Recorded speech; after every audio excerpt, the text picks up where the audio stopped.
Welcome, settle in, and let your breath slow. Tonight's gentle reading is part of our quiet series, Napoleon Letters to Josephine, where we linger with tender moments from the past. If you enjoy this, please like and subscribe. It helps us immensely and allows us to continue sharing peaceful bedtime history. Our scene opens in a warm parlor, where wintergreen and candlelight soften every edge. Blanche, all bright eyes and eagerness, holds a sprig of holly as if it were a jewel. Was anything ever more perfect? She sighs, asking for a vase so she won't have to throw away something so lovely. Pocahontas smiles and agrees, pleased by the girl's delight. While the others chat, Blanche fills one vase, then finds two more, trimming and arranging little gleams of glossy leaves and berries. A few small twigs still remain, and she calls for yet another place to set them in the midst of a lively discussion. With Thorn and Norma, Pocahontas reaches for a cup and saucer nearby, hardly looking as she passes it along. At that very moment, Berkeley enters and speaks. Hands startle, voices pause, and the fragile cup slips and falls. It scatters into shining shards upon the floor. Pocahontas bends over the pieces, her face composed, though tears rise unbidden. This was the cup painted with the dreaming Indian maiden, the one from which Jim Bird had taken his coffee on that last evening. She had brought it out days ago to show a visitor, then forgot to return it to the cabinet now. As she lays the fragments gently out of sight, the old superstition stirs. Could such a break be an omen? She pushes the thought away. Quieting her spirit, Thorn apologizes with genuine distress, and Berkeley, in playful contrition, claims responsibility for startling them both. Laughter eases the room, and conversation resumes, yet the superstition lingers like a shadow in Pocahontas's mind, and she resolves not to let it trouble anyone else at the door. Thorn's voice is warm with concern. He cannot shake his regret for the cup. Might there have been some family meaning he has harmed? Pocahontas answers truthfully and gently. Yes, there were associations, as with all the old china, but neither of them had been watching, and the fault was shared. Broken things need not remain so. She adds with a soft, upward glance, she will have the cup riveted. She keeps silent about omens. There is no sense in burdening a friend's heart, and still, she wishes it had not been. That cup time slips into a softer rhythm, and our gaze turns to the sisters. Blanche is not clever as Norma is, nor does she wish to be. Books weary her. Lessons refuse to cling, unless someone kindly explains, yet she dances, as if music lives in her bones, sings with sweetness, and chatters in French with fearless charm. At school she was beloved. Sunny, obliging, easy to forgive. At home, she is everyone's darling. Their mother admires Norma's mind, but leans on Blanche's warmth. Norma knows this, and it pricks sometimes, though she mostly lets it pass. She does not feel entirely of her people. She imagines herself hatched a little different, like a small eaglet among barnyard fowl, without blame on either side. In the new life at Lanarth, Blanche's content deepens day by day. The house, the company, the gentle round of visits and kitchen wonders.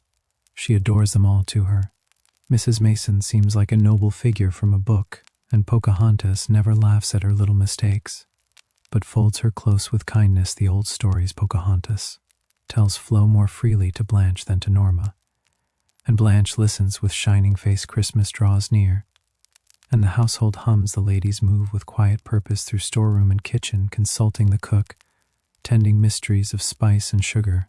The jellies set like jewels in clear glasses, amber and crimson, catching the low winter sun. Cakes in quaint shapes glow warm brown or gleam like snow, and the pastries hold their secret hearts of mincemeat and custard. There is a special happiness in the sight of beautiful food prepared with care. Evening comes on Christmas Eve, and the light thins to violet at the edges. Pocahontas ties on her scarlet hood, takes a small basket of corn, and steps out to house the turkeys for the night. Of late, she has had to lock them in, Freedom near Christmas tempts weaker souls passing the kitchen door. She calls to little Sawney, whose love for his grandmother's orbit grows stronger with the season. Sawney has been given new store boots, long, shiny, stiff, and wonderfully impractical, several sizes too large. With red tops bright as holly berries, they flap with every step and seem designed to trip a boy's feet out from under him. Yet he clings to them proudly. Boots cost money. They are treasure. The turkeys, contrary creatures that they are, choose this evening for mischief. They drift back and forth in perplexed little tides, staring past their open door as if it never existed. 3 times, Pocahontas guides them to safety. 3 times, a wary old brown hen peers in, recoils dramatically, and sends the flock scattering like dry leaves. You miserable wretch, Pocahontas murmurs, tossing her empty basket in exasperation. Shoo, shoo.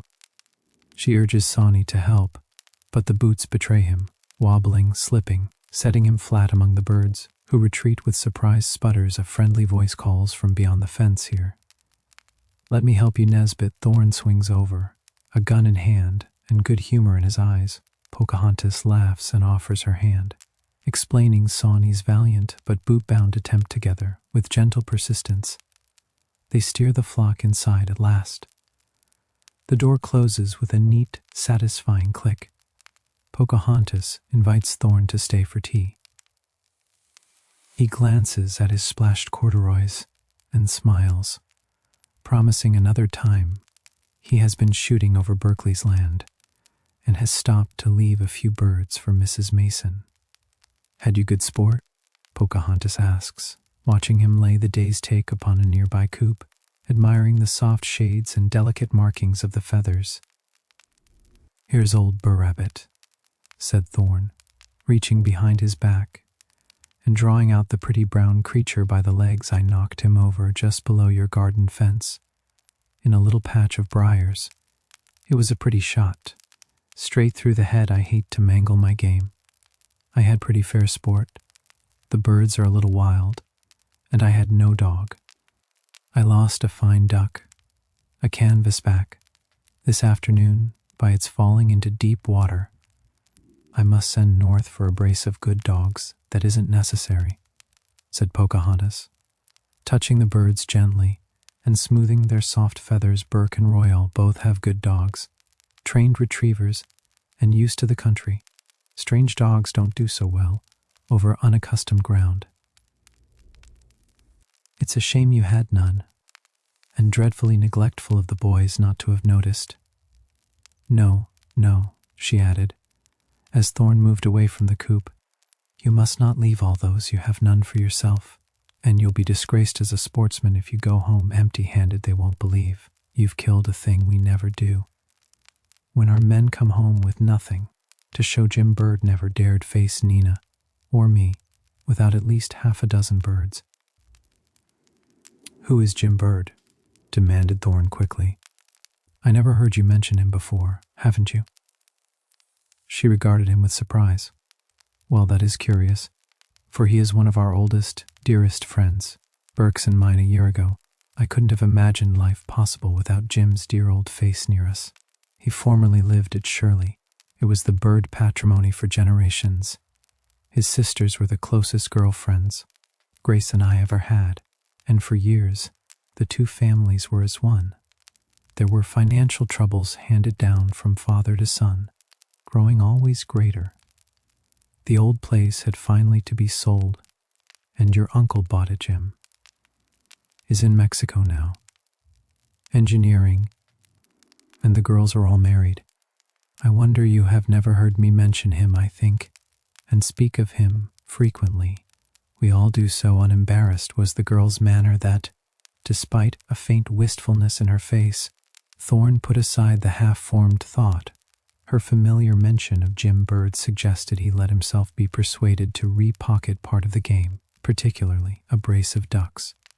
Beloved of the general, as he rose from his seat on the chicken coop, Pocahontas noticed the handsome gun beside him, and, with a woman's instinctive desire to handle dangerous things, she took it in her hands with an exclamation of admiration. "Is it loaded?" she asked, raising it to her shoulder and laying her finger lightly on the trigger. "Yes," Thorn answered, moving nearer. "Take care, Miss Mason. It always makes me nervous to see a gun in a woman's hands. Don't pull the trigger, please. The charge is heavy and the recoil will hurt you." The warning came too late. Whether by accident or impulse, she did pull the trigger, and the carelessly held gun recoiled sharply, striking her shoulder so that she staggered and would have fallen had Thorn not caught her in his arms. The gun slipped to the ground and fortunately did not discharge the second barrel. He looked down at the white face upon his breast with trepidation, amazed even in his anxiety at the sudden pang that shot through him at the sight of her pallor. Suppose she were seriously hurt, brute that he had been, not to take better care of her fool, to have let her touch that gun. His hand trembled as he loosened her cloak and passed it gently over her shoulder, not dislocated. Thank heaven, a bruise, a little stiffness, no more a passionate relief, bewildering in its intensity, thrilled through him. His dark cheek rivaled hers in pallor. His eyes glowed. Then her lids quivered. The gray eyes unclosed, and color flushed back warmly, covering cheek and brow and neck in a swift surge of crimson. With a quick effort, Pocahontas disengaged herself and leaned against the fence, a few steps away, struggling for self-mastery. Thorn made his anxious inquiries, striving by force of will to still his bounding pulses and banish from his eyes the look he felt burning there. And Pocahontas, the paleness returning, answered with tremulous but determined lightness, putting aside his self-reproaches and assuming the blame in eager incoherence. She made a sad tangle of it, but Thorn, now assured of her safety, could think only of getting away before he betrayed more than he ought. His mind was in tumult. His heart rose and choked him for a moment. He held the small, tremulous fingers in a warm clasp. Then, with a quick good night, he relinquished them, sprang over the fence, and walked rapidly away toward Shirley later, in the still dusk of the winter gloaming. As he took the homeward road, Thorn found himself at last compelled to face the truth without disguise. He had lingered in Virginia, lengthening his stay from week to week, because the old-world quaintness of the people, the freshness and yet antiquity of their thought, charmed him. The softness of their voices pleased his ear, the suavity of their manners his taste. He was weary of the old routine, the beaten track, the sameness of the treadmill here. At least, there was variety. For the same reason he had sought Pocahontas, cautiously at first. Then, as interest deepened, without reserve, she was different from other women, more candid, less easily impressed. He could not discover what she thought of him, beyond a frank interest in his talents. In talk she piqued and stimulated him. In her presence he was at his best, and that is always pleasant to a man. Even old thoughts and hackneyed theories put on new apparel. When he offered them to her notice, he had played with fire. And now the fate of the reckless had overtaken him. He loved her. The truth had been dawning for weeks, but he had put it aside. Content with the present now, self-delusion was no longer possible. The report of his gun had blown away the last ray of it when she lay, almost senseless, in his arms, when her fair face rested on his breast and her breath touched his cheek. He knew he loved her with a passionate intensity he had never before felt, and he had no right to love her. He was a married man. The thought, when it flashed across his mind, almost stunned him free in heart and mind. So long he had ceased to remember that he was bound. In fact, the substance had withdrawn into the background of his life. The shadow still rested on him. He was free, and he was bound. He turned the idea over, as one handles a once familiar thing grown strange from long concealment. Was he a married man? Undoubtedly 2 years had passed since the separation, and there had been no divorce. He had decided then to wait, to let any first step be taken by his wife. He had no love left for her, and knew, with grim clearness, that their marriage had been a mistake. Yet there was chivalry enough in him to feel that the mother of his child had claims upon him, to leave her the protection of his home and name, as long as she chose to keep it. Moreover, his family habit and early influences were against divorce.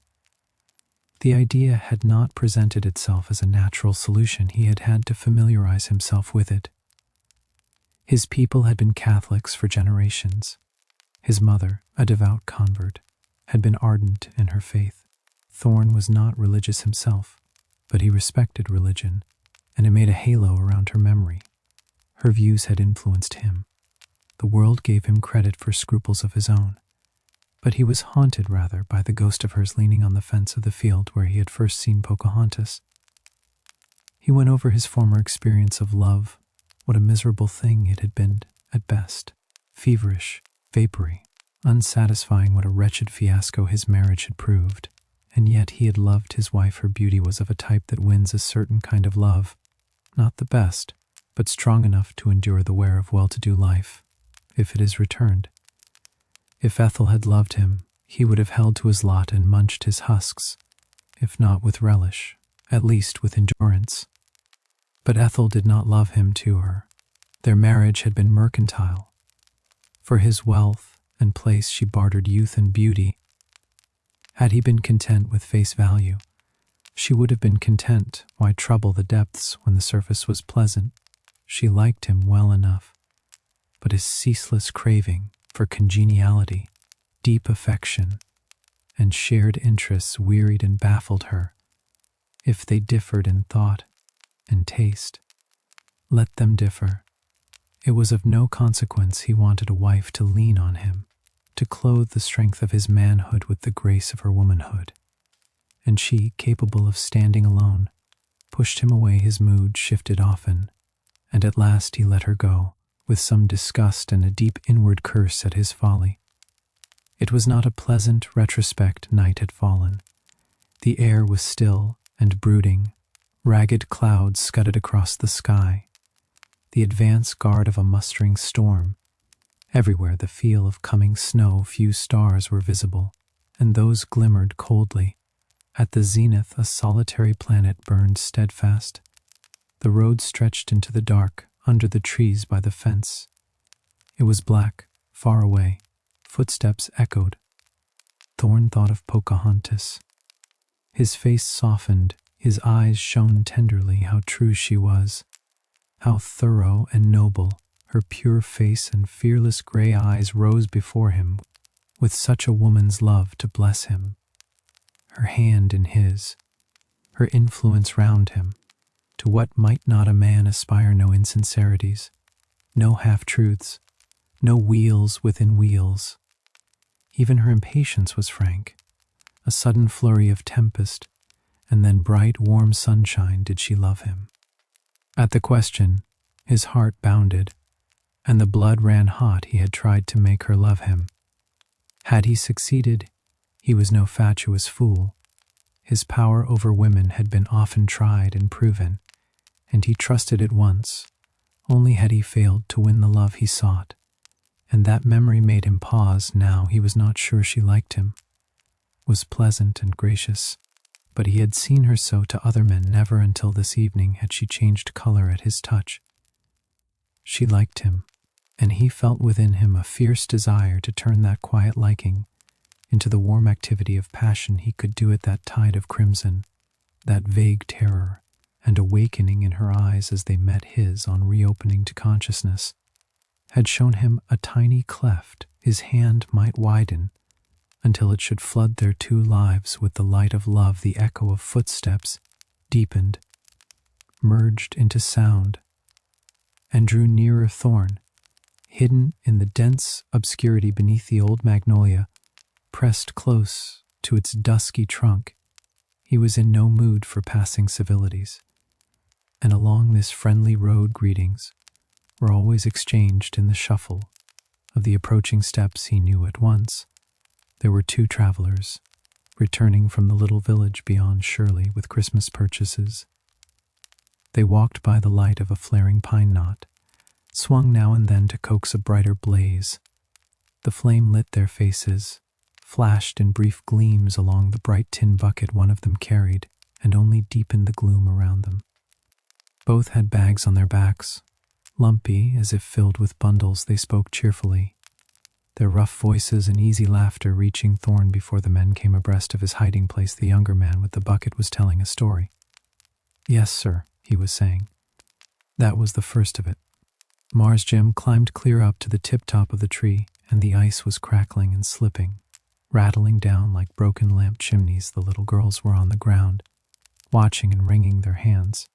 I was loading the ox cart with pine kindling back in the woods, and when I heard the children calling, I ran to see what was the matter." "What did he climb after?"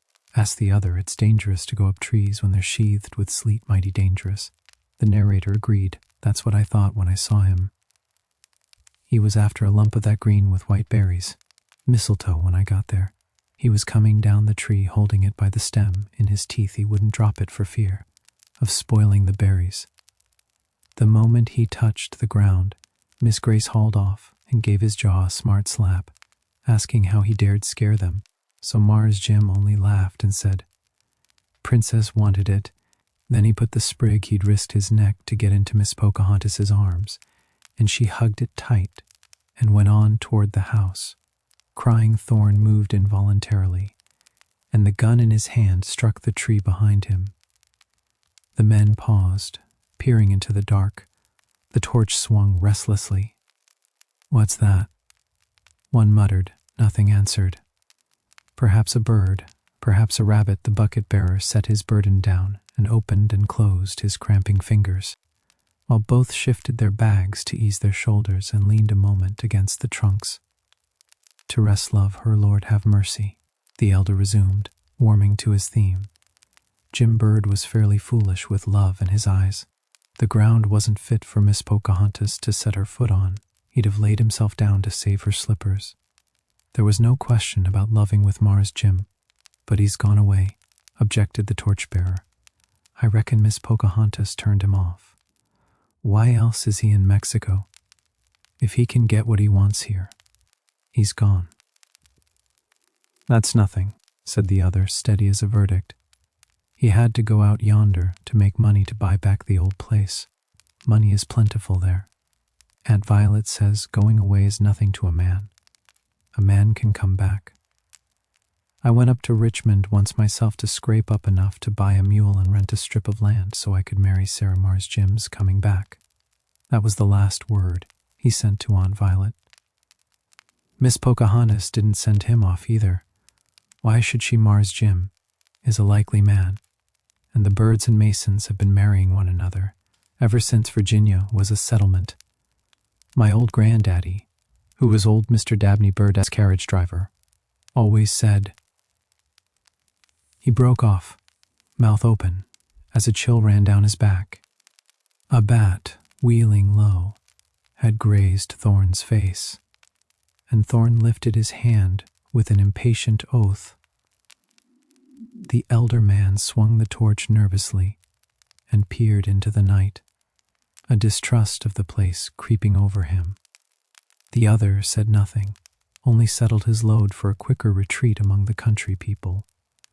This stretch of road had an evil name after nightfall, for in a nearby field lay an ancient graveyard, long unused, and rumor held that its uneasy dead delighted in ambuscade and sudden sallies upon the unwary haunts were thought to be rank there, and with years of undisturbed dominion such spirits were believed to grow bold. The resting people there had been of their own race, but that gave little comfort.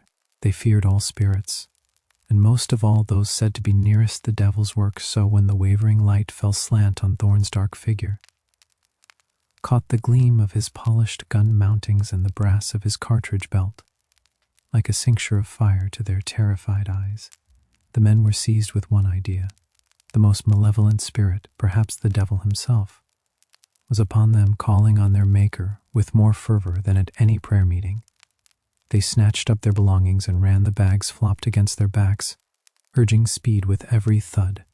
The molasses in the bucket slopped over and sweetened the dust at every jump. The lid flew off at the first bound and raced away ahead, but the owner had no thought of stopping to find it now. And then the bucket banged his leg, and he cried out, "Oh Lordy," and ran the faster. The torchbearer flung his light away to hide in darkness, and put his whole soul into his heels. Thorn laughed a little. Without mirth, he was too miserable to be amused while the men had talked. Black jealousy had crept around the magnolia and laid hands on him twice. In one evening this name had crossed him. Who was this Jim Bird?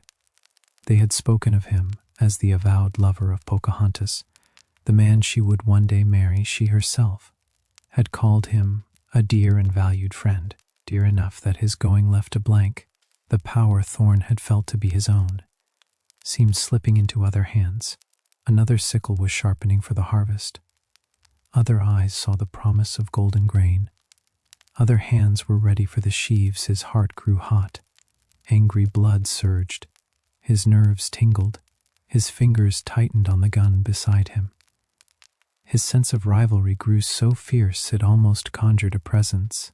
It had the blind force with which creatures lock horns, one will against another. Poor Thorn. If suffering may be pleaded for the moods born of love and pain, he had his excuse. Imagination, stung by jealousy, rushed forward into futures that made him quiver. Noble, beautiful possibilities filled with light and sweetness, and filled for his rival, not for him. As in a mirror he saw his love in another's arms, warm and responsive to look and caress, not cold and still, as she had lain an hour ago.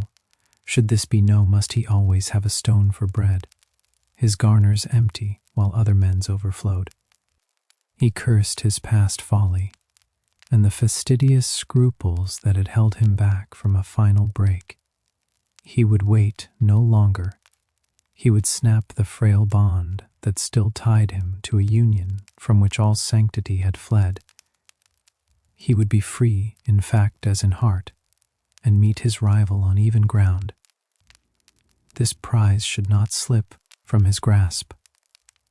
Uncontested the wind rose, sighing fitfully. Clouds gathered, storming the zenith and dimming the planet's pure light. Lesser stars vanished, the night thickened, and softly snow began to fall. Days turned, and the Christmas festivities were to close on New Year's Eve with a grand ball at Shirley. It would be a sumptuous affair. Chinese lanterns in profusion, handsome decorations, a magnificent supper, and a band from Washington. The Smiths meant to requite the neighborhood's kindness with drums, cymbals, and flowing champagne, returning courtesy in fitting style. Mrs. Smith urged simplicity, fearing any look of ostentation, but the general knew his neighbors better. They were too well bred and too self-satisfied for comparisons. They would eat his fruitcake or offer their cornbread with equal unconcern. His wealth and their poverty were abstract facts.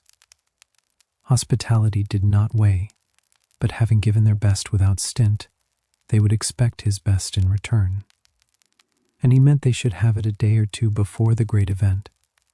Mrs. Royal Garnett came over to Lanarth with her family to assist in the solemn matter of Pocahontas's toilet. She was tall and handsome, noble in bearing and decisive. In the mysteries of the wardrobe, her word was, law. Grace's taste was admitted perfect. After exhaustive discussion, at which Burke and Royal assisted ignorantly and were flouted for their pains, it was settled that Pocahontas should appear in pure white, unrelieved by a dash of color. She looks cheap and common in anything but dead black or pure white at a party, pronounced Grace with sisterly frankness, and that ended it, though Mrs. Mason gently protested it would look bride-like and unusual. "I want her to look unusual," declared Grace. "To make her so is the present object of my being. I shall hesitate at nothing short of cutting off her nose to secure it to be admired. A woman must stand out from the throng, and I've set my heart on Princess's being the belle of the ball." Have you plenty of flowers? As flowers are to be your only trim, you must have a profusion, none at all, confessed Pocahontas ruefully. Except a single calla, I cut my last white rosebuds and camellias to send to Nina Bird Marion the day before I heard about the Shirley ball. Isn't it provoking? Then somebody must get you some, Grace replied at once, pausing in her preparations and regarding her sister like an autocrat. If the men have any sense of honor, you'll have plenty. If only they will remember to choose white on the morning of the ball. Berkeley entered his mother's room, where the three ladies sat in anxious conclave over a tray full of colored flowers sent by a thoughtful neighbor. In his hand, he carried a good-sized box, which he set in his sister's lap. Princess, here's a New Year's gift for you. I don't know the hand. I wonder what it is. A delicate fragrance suggests fruit, hazarded Grace. Sniffing perhaps flowers, suggested Mrs. Mason, who that morning had one idea. Pocahontas untied the cords, unfolded the papers, and lifted the lid. She breathed a long, soft "oh" of satisfaction. "What is it?" demanded the others, bright with impatience. Pocahontas lifted the card, turned it in her hand, and smiled. "Flowers from Jim Bird." She read softly. She drew away the damp moss and cotton, and lifted spray after spray of snowy jasmine, Cape jasmine, pure and powerful, and starry wreaths of the more delicate Catalonian only white blossoms. All jasmine, Jim's favorite, paired with tropical ferns and grasses. As she held them and breathed their rich perfume, she felt how full of home Jim's heart must have been. When he penned the order, remembering the evening by the river, when she had worn his flowers and bade him farewell, "How beautiful they are." Grace cried, delighted, and just in time for tonight to think of the way I made that wretched husband of mine scour the country since daybreak for white flowers, and now they arrive like a fairy tale. Very nice of Jim. I had no idea there was so poetical an impulse in the old fellow. Pocahontas's color deepened. "You do not appreciate Jim, Grace, if thought and care and love for others, with tenderness and the delight of giving pleasure, make for poetry, then Jim Bird is the noblest poet we are likely ever to meet. Poor Jim, so far away. Was it disloyal to go that night to dance among strangers in rooms that had been his? Full of memories of him, she chose her answer quietly. She would wear no flowers but his, and no other ornaments, so it would seem he took part in her pleasure and rejoiced in her joy. For Jim always loved to see her happy. The two elder ladies had resolved to remain at home, and thus Pocahontas went to the ball with only male escort Blanche, watching for the Lanarth party, hurried forward with her father to welcome them and bear Pocahontas upstairs to warm herself and remove her wrappings. The rooms were a little chill, she explained. Despite the splendid fires the general had kept roaring all day, Pocahontas must stay by the blaze until she was thoroughly warm. Blanche would send one of the boys for her presently, after a little girlish gossip and mutual admiration. The small hostess tripped away to her duties. Below soon there was a knock. Pocahontas, catching up fan, bouquet, and handkerchief, stepped into the hall. Nesbit Thorne, slender and distinguished, awaited her. Blanche had encountered him and dispatched him at once, as the girl paused an instant framed by the open door. The soft glow behind her, Thorne's heart swelled with mingled gladness and impatience, joy in the pure perfection of her beauty, impatience at the restraint that circumstance still forced upon his love. At the foot of the stairs they were pounced upon by Percival, who had chosen that nook as least likely to draw his mother's eye, there to lie in wait for dance cards. He had been strictly forbidden to importune grown young ladies unless they were wallflowers, and the injunction sat heavy on his soul. "I will ask girls other men ask," he muttered in dark rebellion. "I hate putting up with refuse, and leaving Pocahontas, who had a natural affinity for boys and a fondness for Percival, yielded to him readily enough, surrendering her card in gay defiance of Thorne's reproof, and laughing as the boy scrawled his name triumphantly opposite a waltz B.M. "Who's B.M., princess?" he demanded, slipping past Thorne's hand as he gave the card back. "You wrote it yourself, just above me, benevolent missionary Brother Mason?" "Exactly." She smiled, watching Thorne write his own name in several places. "It is Berkeley the Bird, girls, and I always saved a waltz for him, so he would not be left out. He dislikes asking generally. His one arm makes it look awkward, and he knows the girls would not like to refuse, for they all feel sorry for him. We put a hand on each shoulder and do not care how it looks. Burke is adroit and manages quite nicely. Often, too, it is an advantage to have a dance one can dispose of later. So I keep the initials. Though he seldom dances now, he liked waltzing with the Bird girls best." "You were very intimate with the Birds, I think," Thorne remarked lightly, bowing to an acquaintance as they moved on. "Very intimate. See what came to me this morning. These exquisite flowers. Just when I needed them, Roy searched the neighborhood for white blossoms without success. And then these arrived. Aren't they beautiful?" She lifted the bouquet toward him. "Extremely," he answered, bending to breathe their fragrance. "Kind and thoughtful of your friends, I suppose, from the connection that they are a bird." Offering Pocahontas laughed softly. "Yes, but not from Belle, and Nina is away, and Susie is in California. Jim ordered them for me." "I am so pleased." Thorne straightened, as if the delicate perfume had turned to poison on the air, and moved with her toward the parlors in silence. "I wish you knew Jim," she went on, happy and unguarded. "He is such a good fellow. Noble, generous, unselfish. We are all so fond of him. I wish he were here tonight to tread a measure with me in the old rooms. You would be sure to fraternize with Jim.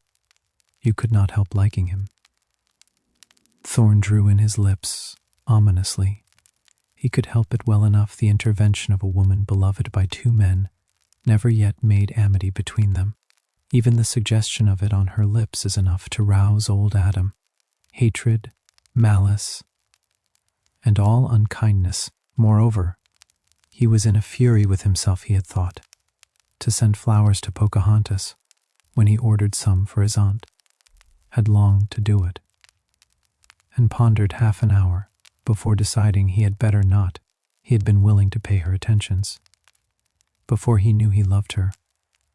Once that fact was established, she stood in a different relation to him. She was no longer the woman for a passing flirtation. She was the woman he wished to marry, was determined to marry, if fate would allow. The instinct of any manly man to hold in peculiar respect the woman he hopes to make his wife led him to feel that, until he were free from the fetter that bound him, he must abstain from marked attention, otherwise she would have just cause of complaint. So he had argued in cold blood. Now his blood was boiling, and he dubbed himself fool in concise and energetic terms. See what had come of self-denial. Another man had done what he had left undone. Another hand had laid in hers the fragrant gift it should have been his to bestow. Fool to stand aside, and let another seize the hour. Jasmine, too. The heavy perfume sickened him. He longed to snatch the blossoms and press them down into the heart of the fire. The pale, languid things he would have given roses, passionate and glorious, deep-hearted and crimson with the wine of love. But Pocahontas had small time to wonder at her cavalier's sudden silence, for no sooner had she entered the parlors than old friends crowded round to greet her and claim a dance. She was popular among the young people of the countryside, and that night she was a success. Not even Norma, for all her rich tropical beauty, was more admired. "Our little squaw is smashing things, Burke," Roy Garnett said later, dropping into a recess by the fireplace. "The men swear she is the handsomest woman in the room. And on my soul, I believe they are right. She does look well, Mason answered with a brother's moderation. Her dress is in good taste, and she moves gracefully. But she is not the handsomest woman here by long odds. Look at Norma Smith. I have, Roy retorted shortly, for he could never endure Norma. Grudging even the admission of her beauty, there is no more comparison between her and Princess than between a striped tulip and a white tea-rose. Look at that fellow Thorn.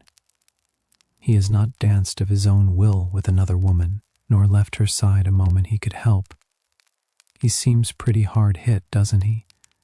Garnett was right after the episode of Jim Bird's Flowers. Thorn let self-control go by. He danced with Pocahontas as often as she would allow, hovered near her when he could, and only vanished when his aunt dragged him off for duty dances twice in the evening. Only twice did he leave her willingly, and then it was to dance with Norma, whose suspicions he did not care to rouse rivalry had overthrown restraint.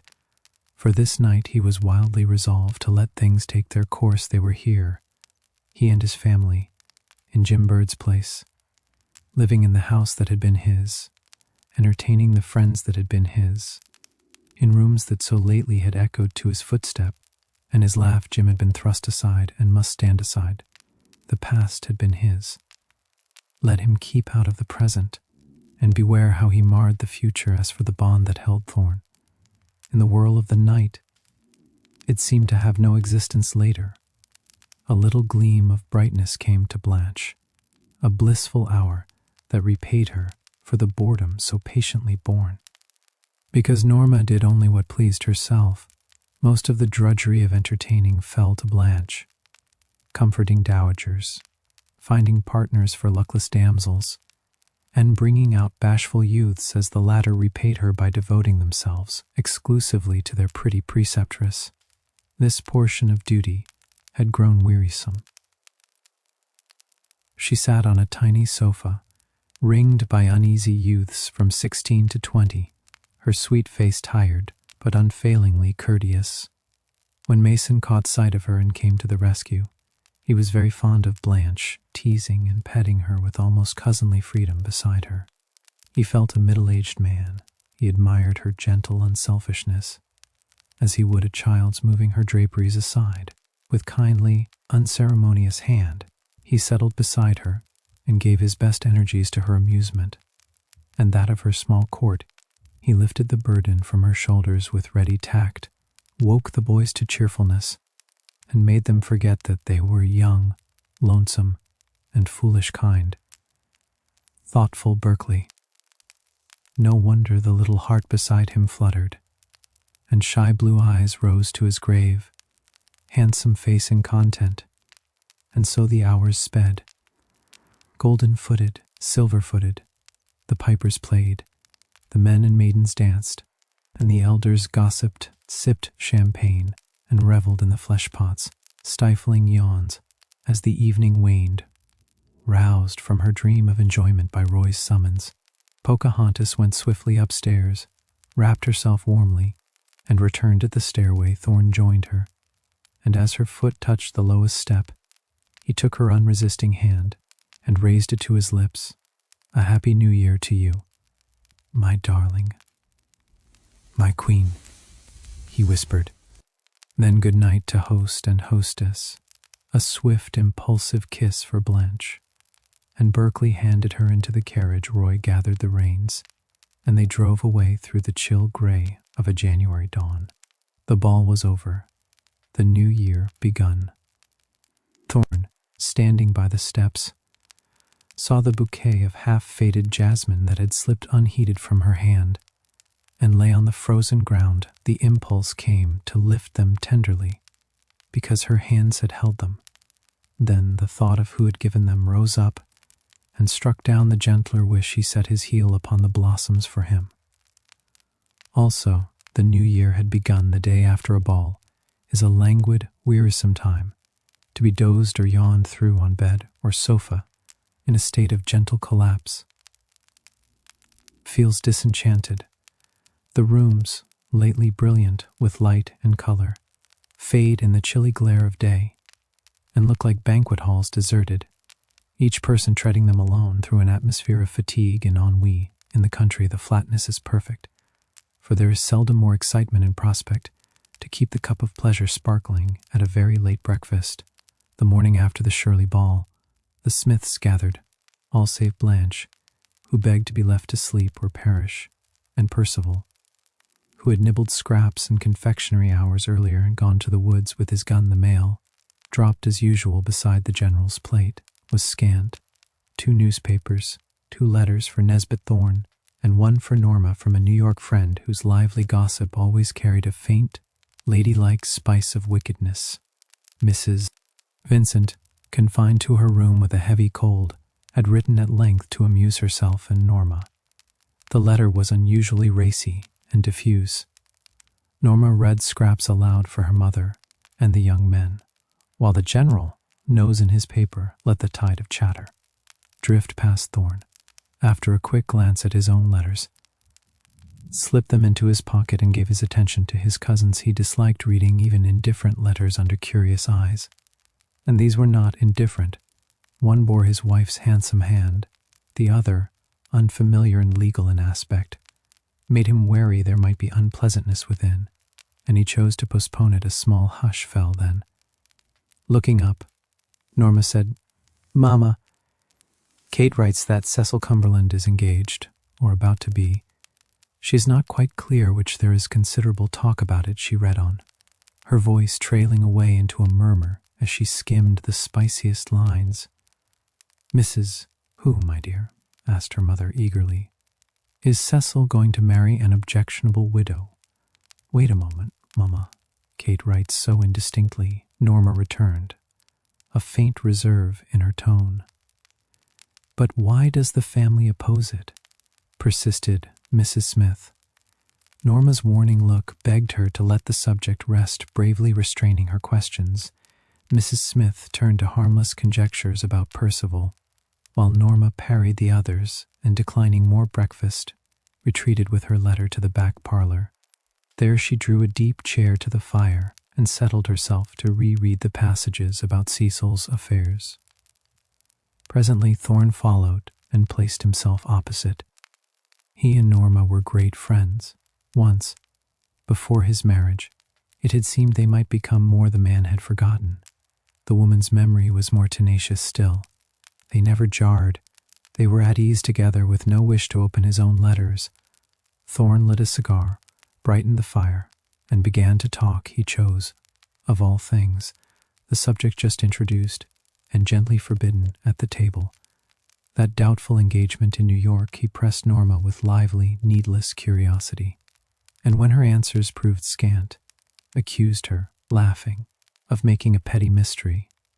For effect, "I wish you'd stop trying to put me on the witness stand, Nesbit," she exclaimed, vexed. "Why don't you read your own letters? One is from Ethel, I know. See what she says."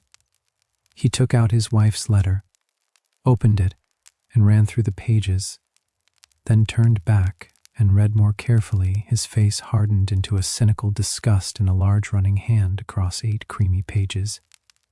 Ethel's tone was lachrymose and wandering, yet the wish was plain. She wanted a divorce. She laid no definite fault at his door, only dwelt on her lonely, unprotected condition, and hinted that he should have spared her annoyance by arranging it long ago. She declared he had been selfish and inconsiderate in leaving her to begin the matter herself, and asked him now, as a duty after all that had passed, to help her make the business quick and private. Thorne, knowing that their old unhappiness had been as much hers as his, and that he had consented rather than urged the separation, felt no call to make her path smooth. He had never doubted she would seek a divorce sooner or later. The world's easy temper made it likely. Stung him was not her wish to end the shadow of their bond, but her careless ingratitude for his steady fairness. "Granted for the sake of their boy. Read that," he said, tossing the letter into Norma's lap while she read. He broke the seal of the other envelope. It came from a firm of solicitors in a small town in Illinois. Delicately worded, merely notifying him of their client's intentions. Norma had been prepared by Mrs. Vincent's gossip, and perhaps by a quiet hope kept for years. That this would come she finished without emotion, and returned the letter well. He said, impatient, well. She echoed, "What do you think of it?" "I think Mrs. Thorne wishes to marry again." He paused. The thought settling slowly, new considerations rose at once because of the child. For several years the mother had the right of personal custody. He must look closely into the matter. "Yes, I am sure of it," Norma went on. "Is town talk. See what Kate Vincent says." She handed him her letter, folded, had a paragraph in it. Kate recounted a rumor born in the Adirondacks and swelling since. Cecil Cumberland's attentions to a certain lady, last winter so platonic in name, now more pronounced. The gossips busy, predictions that Madame would seek a divorce, and then, well, the rest would follow. Cecil looked radiantly worried. Sulkily important, his womenkind stood in indignant opposition, which of course clinched the affair. Eva Cumberland had been in a white heat, while the old lady seemed on the verge of apoplexy. The fact that Mrs. Thorne was still married gave all a queer look to squeamish mortals, and the Cumberland ladies were the essence of conservative, old fogyism. Thorne returned the letter and quietly announced he would go back to New York at once with dispatch. "I can catch the boat at Wintergreen this afternoon," he said. "Tell your mother, Norma. Only your mother. Please, the others can hear when the affair is public, and Norma, I can trust you keep it quiet here as long as possible. These people are strangers. They know nothing. Do not care to be in everybody's mouth. A 9 days wonder here as well as in New York. It will be bad enough there, promise me." He had his reasons, he knew, beyond doubt. That no hint of his story had reached Pocahontas at first, this surprised him, for he believed all women gossiped, and his trouble had never been a secret. He did not suppose that the fact of divorce would stand forever in the way of his happiness, but he understood the conservatism of her world and the old influences in which she had been reared. She would be shocked. She must grow accustomed. Then reconciled, it would help him immeasurably to tell the story himself, in his own way, and win her sympathy and partisanship. The silence in Pocahontas's circle was easily explained. The intercourse between the two families, though cordial, had its reserves. The Masons possessed a fine reticence that discouraged promiscuous confidences. It was a proud, conservative household. The Smiths saw no reason to parade their own family. Trouble, other people's skeletons might interest them, but the rattling of their own annoyed them. Besides, it was an old story, its piquancy gone, its interest worn out. No one corresponded with Mrs. Thorne. There were no letters to flutter at the village post office. How was Pocahontas to know with Thorne's good pleasure? She need not know, until he lifted the veil himself. Norma promised readily. She too disliked publicity, while Thorne sought her father to explain a sudden call to New York on business. She told her mother what Mrs. Vincent had written, and what Thorne meant to do then, leaving the good lady to master her consternation and make impossible suggestions to the empty air. Norma went to her cousin's room and helped him in his hurried preparations, folding and fastening in quiet, thoughtful haste, as the fire whispered in the grate. Norma was exultant. The thing she had longed for, thirsted for, and well-nigh prayed for, was coming to pass. Thorne would be a free man once more, free to come back to her, free to bring again the old sweetness to her life, free to renew the spring of years ago, sitting by the library fire in the gloaming after her cousin's departure. Norma dreamed dreams and was happy. Her eyes softened, and her lips smiled. Then her face darkened slowly, and the hands in her lap clenched themselves. In her fierce joy at the possibility of her reward, there mingled a dread that the cup might be dashed from her lips a second time during the first couple of months after the removal to Virginia. Norma had relaxed her constant, imperceptible watch over Thorn.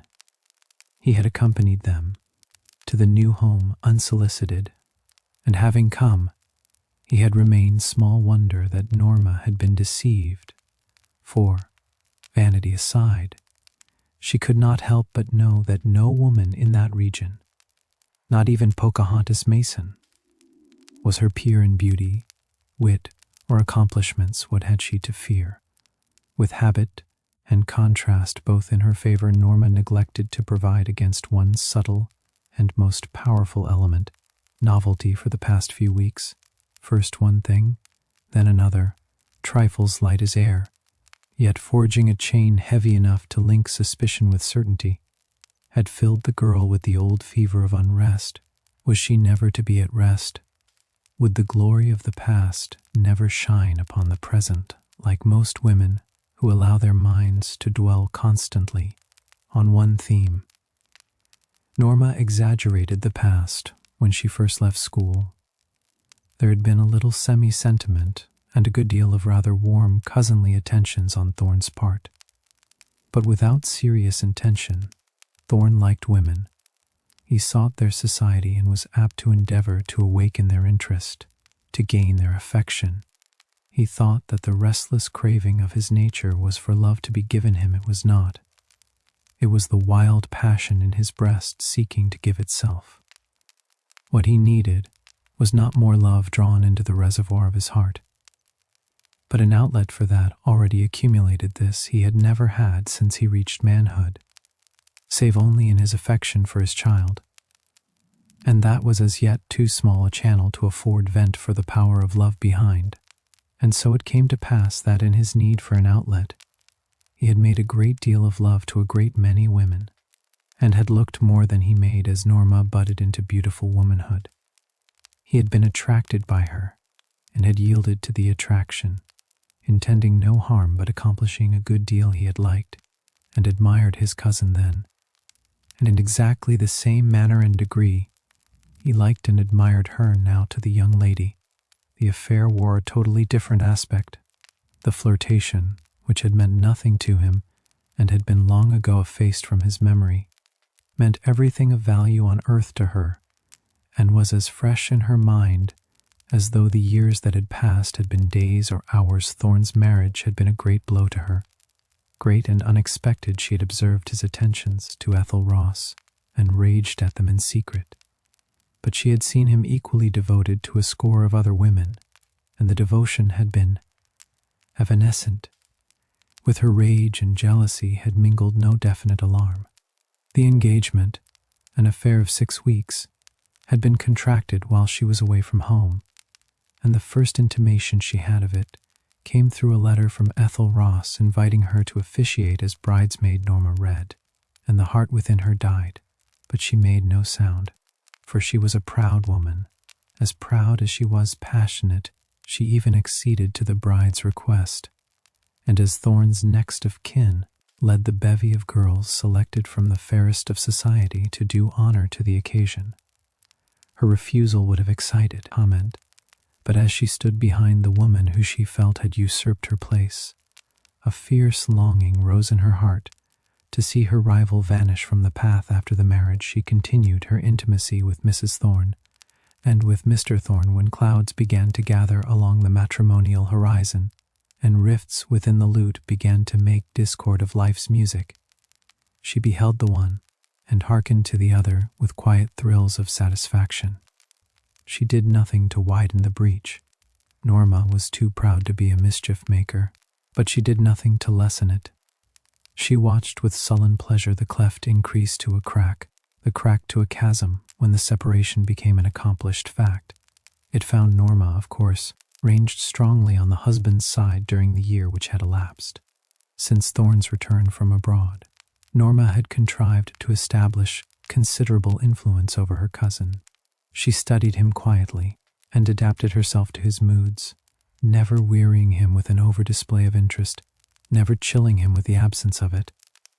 Her plan was to make herself necessary to him, and in part she succeeded. Thorn, lonely and cut adrift, came more and more frequently to his aunt's house and showed more and more decidedly his preference for his cousin's society. The thin end of the wedge was in, and, but for the move to Virginia and its untoward consequences, the inevitable result must have followed. To follow now a vision of Pocahontas, with her fair face and her sweet gray eyes framed in a soft cloud of white, standing on the lower step of the stairway, with Thorn beside her, his head bent low over the hand he clasped, rose before Norma's eyes and caused them to burn with jealous anger. Here was the old thing repeating itself. Here was flirtation again, the exact extent of which she could not determine. It must be stopped at once, gently and finally, ere the flame should do irremediable damage. But how? With the question came the answer. Norma was sure that, as yet, no knowledge of Thorn's marriage had reached Pocahontas. She would enlighten her, and in such a way that, if there had been aught of love-making on the gentleman's part, and Norma, knowing her cousin, thought it probable there had been, every look and word and tone should seem a separate affront. She also decided that it would be better to accept Mrs. Vincent's invitation and return to New York for a while. She knew very well why the invitation had been given, and saw through the shallow maneuvers to win her acceptance of it. Hugh Castleton, Vincent's favorite brother, was in New York again, and she had not abandoned her old scheme of a match between him and her friend. Norma felt quite competent to foil her friend's plans in the present as she had foiled them in the past, so she had no hesitation on that score. In accepting the invitation, it would be better to be in New York, on the spot. While this matter was pending, Thorn might need advice, and would certainly need sympathy and gentle tending. He must not learn to do without her, even if he had only been amusing himself here. After his reprehensible wont, her presence in New York could do no harm, and might be productive of good one afternoon. Several days after Thorn's departure, Norma donned her warmest wraps and set out for a walk over to Lanarth. It was a dull day, following a morning of uncertain brightness. Dark clouds, heavy with snow, hung sullenly along the horizon, and above, the sky was of a somber, leaden hue. The air felt chill and clinging, like that of a vault. Heaven above and earth beneath betrayed a severity of mood infinitely depressing. Norma shivered in spite of her heavy furs, and hurried on, burying her hands in her muff. Pocahontas, duly notified of Norma's approach by the vigilant Sawney, met her at the door and drew her in with words of welcome, praising her bravery in venturing abroad in such gloomy weather. The girls did not kiss, as is too much the custom with their sex. Pocahontas did not like effusive embraces. A kiss with her meant a good deal in the sitting room. Mrs. Mason and Berkeley added their welcome, and established Norma in the coziest corner of the hearth, where the fire would comfort without scorching her. Pocahontas stooped to remove her furs and wraps, but Norma stayed her hand. It would not be worthwhile, she said.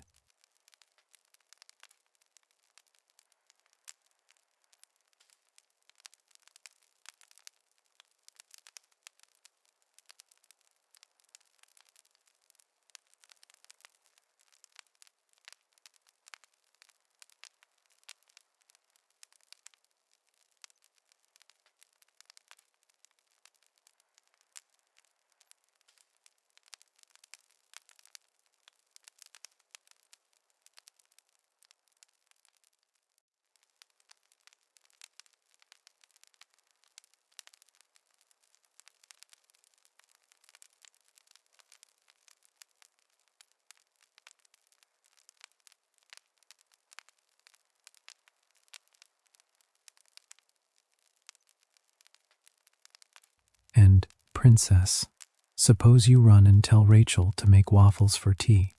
Norma is so fond of them. Norma yielded to their persuasions, feeling a little curiously. yet hardening her heart what she had come to say she intended to say.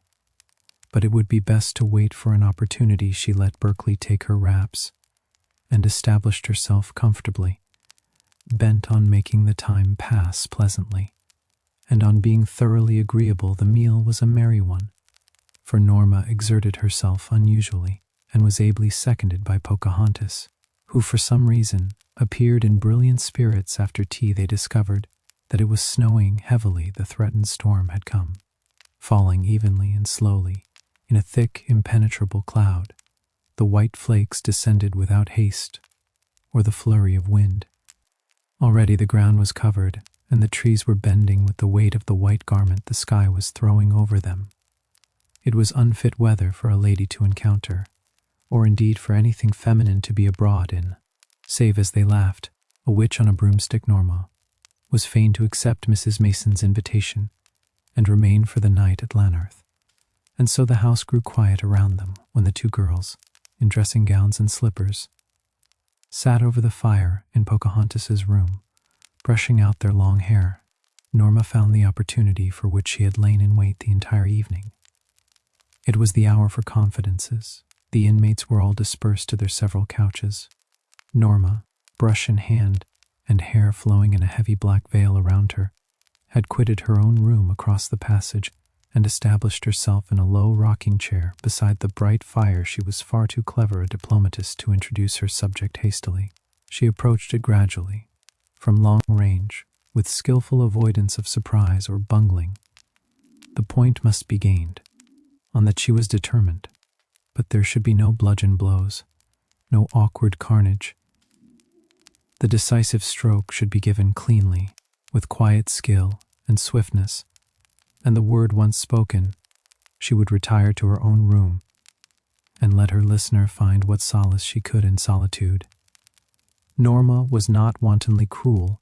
She could pin a foe, but she had no desire to witness the contortions. After a scene, she shrank from the gloom of the aftermath. She preferred a decent drop curtain and grateful darkness. After some idle conversation, she deftly turned the talk upon New York and the life there, and rallied all her powers to be picturesque and entertaining. She held her listener entranced with rapid, clever sketches of society and the men and women who composed it, drawing vivid pictures of its usages, beliefs, and modes of thought and expression.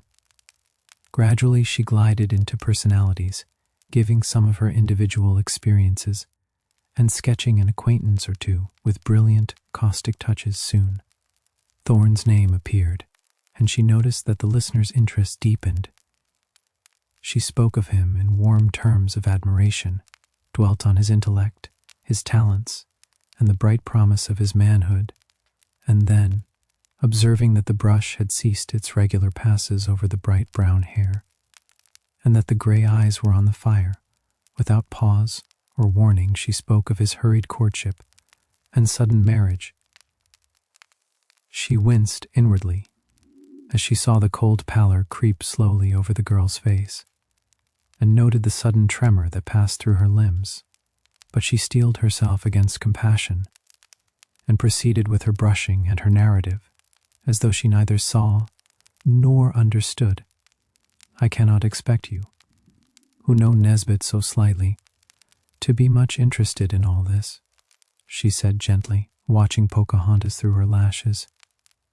"I fear I only weary you with my story, but my mind has been so exercised over the poor fellow's troubles again lately that I must unburden it to someone. You have no personal interest in the matter, therefore you will forgive my trespassing on your courtesy, especially when I tell you that I've no one at home to talk to. Nesbit wishes particularly that his story shouldn't get abroad here, and if I should revive it in Blanche's mind, she might mention it to others. Mamma would not, but unfortunately, Mamma and I rarely look at a thing from the same standpoint. It has been a relief to speak to you, far greater than speaking to Blanche. Blanche is so excitable." Yes, Blanche was excitable. Pocahontas assented absently. She was bracing her will and steeling her nerves to endure without flinching. Not for worlds would she, even by the quivering of an eyelash, Let Norma see the hurt she was inflicting. She felt that Norma had an object in this disclosure, and was dimly sure that the object was hostile. She would think it all out later. At present, Norma must not see her anguish. A woman would sooner face the stake, if need be, than allow another woman, who is trying to hurt her, to know that she suffers. Norma continued, speaking gently, without haste or heat, telling of the feverish brightness of those early days of marriage, and of the clouds that soon obscured the sunshine. She told of the ennui and unhappiness gradually sprouting and ripening in the ill-assorted union, shielding the man, as women will, and casting the blame on the woman. Finally, she told of the separation, lasting now 2 years, and of the letter from his wife which had caused Thorne's precipitate departure the day after the Shirley ball. But of the divorce now pending, she said never a word. "Have they any children?" questioned Pocahontas steadily. She was told that there was one, a little son, to whom the father was attached and the mother indifferent. It was a strange case again, Pocahontas assented. Her voice was cold and even, low and slightly wearied to herself. It seemed as though she spoke from a great distance, and must use effort to make herself heard. She was conscious of 2 distinct selves, one prostrate in the dust, humiliated, rent, and bleeding, another holding a pitiful screen before the broken thing, and shielding it from observation. When Norma bade her good night, she responded, quietly, and rising, accompanied her guest to her room, to see that every arrangement was perfect for her comfort. Far into the night she sat beside her dying fire, trying to collect her faculties and realize the extent of the calamity that had befallen her. The first, and for the time, dominant emotion was a stinging sense of shame, an agony of rage and humiliation that tingled hotly through her, and made her cheek flame, and her body writhe as under the lash of a whip. She had been degraded, an insult had been put upon her, her eyes blazed, and her hands clenched. Oh, for strength to hurl the insult back, for a man's arm and a man's power to avenge the foul affront. He, a married man, had come, concealing his bonds, playing the part of a lover, free to woo, free to approach a woman and win her heart. The proud head bent, her hands were upraised to cover the pale, drawn face. She loved him, and he was unworthy. He had deceived and lied to her, if not in words, then in actions.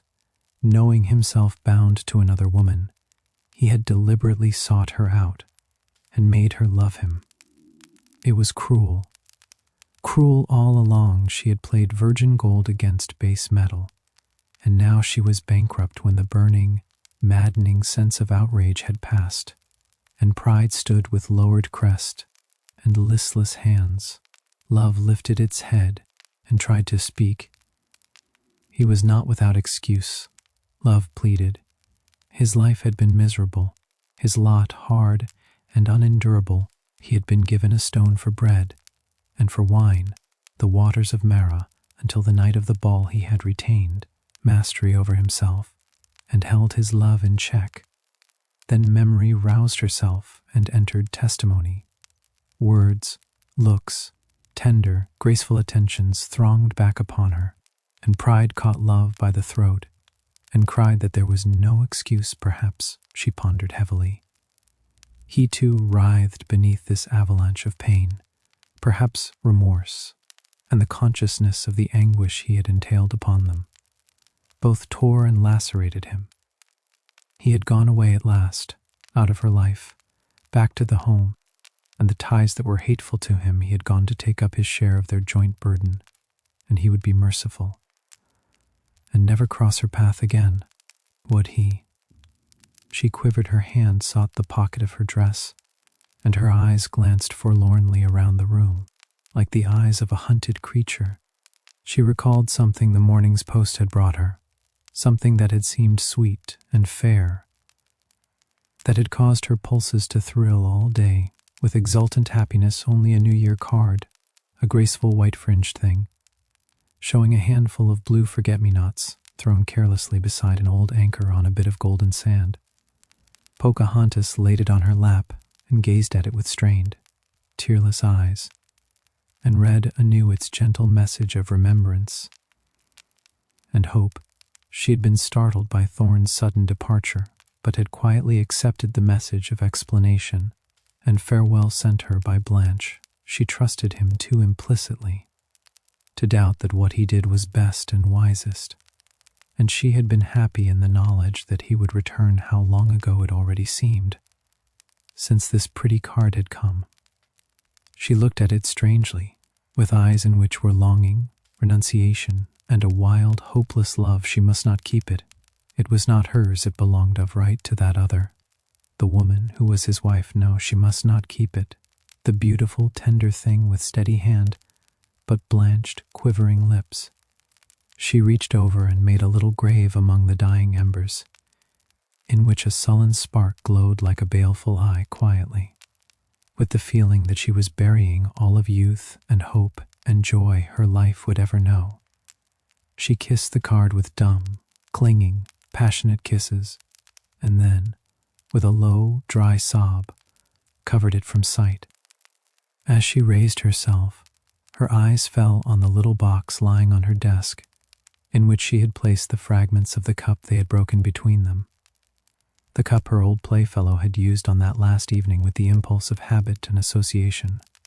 Her mind turned wearily to Jim. He was so true. He had never failed her.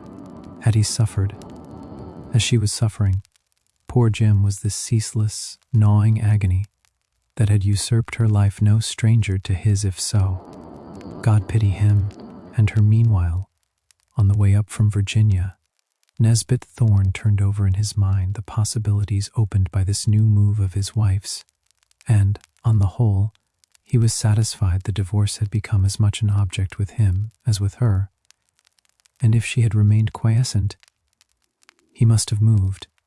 He was glad to have been spared this, very glad that the initial steps were of her taking. It put him in a good position with himself. The manes of his mother's scruples would be satisfied, and would never cause him discomfort, since the fault did not rest with him. And then the boy. Never could his son cast word or thought of blame to the father who had behaved so well, who had given every chance, foregone every advantage, acted not only the part of a gentleman, but of a generous, long-suffering man. Thorne felt a glow of satisfaction in the knowledge that, in years to come, his son would think well of him, but Norma's supposition in regard to a second marriage put the whole matter in a new light as to the child.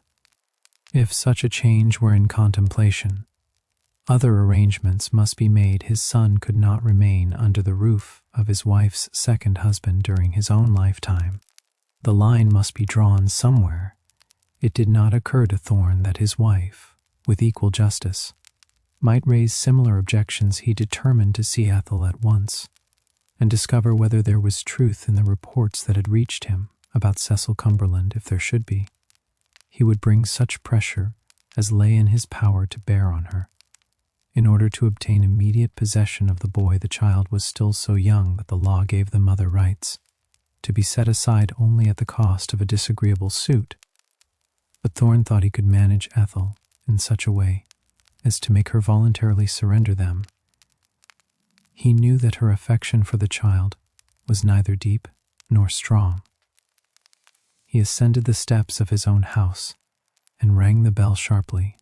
A strange servant answered, regarding him with interest. Evidently a gentleman caller at that hour was unusual. Was Mrs. Thorne at home? The man would inquire. Would the gentleman walk in? What name should he say? Mr. Thorne. And his business was pressing. He must see her at once. The man opened the door of the back parlor and stood aside to let Mr. Thorne pass. Then he closed it noiselessly and went upstairs to inform his mistress. Thorne glanced around the room curiously. It was 2 years since he had seen it. On the marble hearth burned a bright wood fire, and the dancing flames shone in the burnished brasses. The tiles around the fireplace were souvenirs of his wedding. hand-painted by the bevy of bridesmaids to please a fancy of Ethel's Norma's, was in the center, the place of honor. It was a strange thing that Norma had chosen to paint heavy sprays of mingled nightshade and monkshood on a ground the color of a fading leaf, but strange as it was the most beautiful of them all. There were flowers in the room, and the perfume of heliotrope and roses filled the air. The piano was open, and on it lay one of the popular songs of the day, a loud, garish thing. Ethel liked what she called bright music. On the keys lay a tumbled lace handkerchief, and on the floor, close to the pedal, was a man's driving glove. Over the piano hung the portrait of a lady with soft gray hair, and the expression of purity and love which medieval painters gave to their saints. It was a picture of Thorne's mother, and it hurt him to see it there. He determined to have it removed as soon as possible. The door opened, and Mrs. Thorne entered, feeling herself terribly ill-used and persecuted because her husband had elected to come in person instead of availing himself of the simpler and more agreeable mode of communication through their lawyers. It was quite possible he would make himself disagreeable. Mrs. Thorne shrank from anything unpleasant, and had no tolerance for sarcasms addressed to herself. She would have refused the interview had she dared. But in her heart, she was dimly afraid of her husband. Thorne bowed coldly and placed a chair for her on the hearthrug. "Sit down," he said. "I want to talk to you." Then he seated himself opposite her for a while. Did not speak. Somehow the words he had come to say stuck in his throat. It was so cold-blooded for them, husband and wife, to sit there beside their own hearth and discuss their final separation. A log that had burned in half fell and rolled forward on the marble hearth, sending little puffs of gray smoke into the room. He reached past her for the tongs and laid the log back in its place, and the little action seemed to seal his lips more closely. The tiny clock on the carved oak mantel chimed the hour in soft, low tones, counted the strokes as they fell, 1, 2, and so on, up to 12. The winter sunshine streamed in between the parting of the curtains and made a glory of his wife's golden hair. Ethel was the first to speak. "You got my letter?" she asked, keeping her eyes fixed on the fire. "Yes, that is the reason I'm here." The broken log was blazing again, quite merrily, the two ends far apart. "Why not have written instead of coming?" she demanded, as one who protested against some grievous injury. "It would have been far pleasanter for both there. No sense in our harassing ourselves with personal interviews."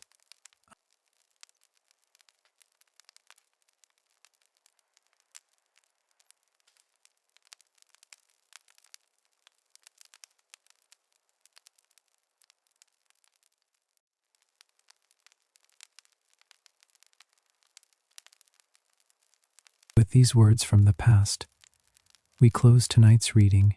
May they bring you peace and rest as you drift into sleep.